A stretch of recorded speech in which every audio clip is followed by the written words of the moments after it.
रामकृष्ण हरी. आज आम्ही सर्वजण गोरक्षनाथ गोशाळेतील एक परमपवित्र सोहळा आपल्या समोर घेऊन आलो आहोत. आज आहे वसुबारस.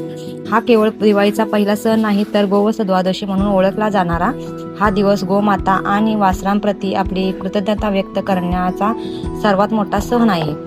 समुद्रमंथनातून उत्पन्न झालेल्या नंदा नावाच्या कामधेनू या गायीला आणि तिच्या वासरांना समर्पित हा दिवस आहे. या दिवशी गायीची पूजा केल्याने आपल्यावर 33 कोटी देवतांचे आशीर्वाद मिळतात अशी आपली श्रद्धा आहे.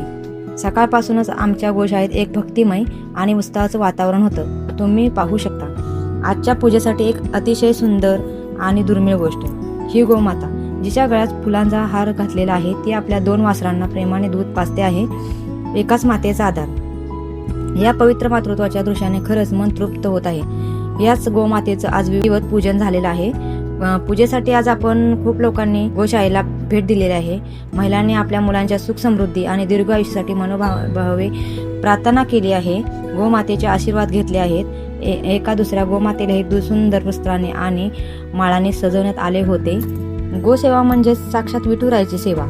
गोमातेचे महत्त्व अनमोल आहे. तिच्या कृपेनेच आपल्या शेतीमध्ये आणि जीवनात धान्य आणि यशाची समृद्धी नांदते.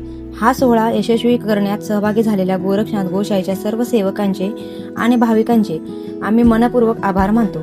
आपल्या सर्वांना गोमातेचा आशीर्वाद लाभो आणि दीर्घ आयुष्य लाभो. रामकृष्ण हरी.